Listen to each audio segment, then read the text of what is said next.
गावावरून आईने पाठवली भेट, आणि भेट आहे पावसाळ्याच्या पहिल्या वल्गणीची. त्यात काय काय आहे ते बघायला भेटणार आहे, तुम्हाला दाखवतो. इथे या पिशवीत याच्यात तर दिसतात आटलेच आहेत, फणसाचे आटले आहेत, म्हणजे बी असते ती, आणि ती सुकवतात उन्हात आणि नंतर त्याचा वापर पावसात भाजी वगैरे करतात किंवा भाजून पण खातात, छान लागते. हे मागच्या वेळेस आपण दाखवलं होतं व्हिडिओमध्ये फणसाचे आटले, तर ते पण आईने गावावरून पाठवून दिलेत या भेटीबरोबर. आणि इकडे दुसऱ्या स्टीलच्या डब्यात काय ना, ह्या खुबे आहेत, याला आम्ही खुबे बोलतो, काही जण याला खोके बोलतात, पण आमच्याकडे याला खुबे बोलतात. मस्त सुके शिजवून दिलेत, आणि पाऊस पडला ना की हे खुबे बाहेर येतात, त्यांना शेल असते, शंखासारखे असतात. त्याच्यानंतर ह्याच्यात आहे काय आहे बघूया. ह्याच्यात बघा, ह्याच्यात खवळीचे मासे आहेत. वल्गण चढली ना की पहिली भेट ही माशांची येते गावावरून. बऱ्याचदा आम्ही पण जात असतो गावी, पण यावेळेस जायला जमलं नाही, तर आईने पाठवून दिले सगळे.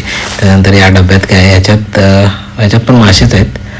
मळ्याचे मासे आहेत बघा, मळ्याचे मासे आणि गाबुलवाले आहेत. आणि याच्यात सुतेरी आहे, म्हणजे वाम, ज्याला वाम पण बोलतो आम्ही, सुतेरीचे एक नंबर खायला असतात. तर आमच्याच नाही, बऱ्याच कोकणी माणसाच्या घरी अशी भेट येत असेल.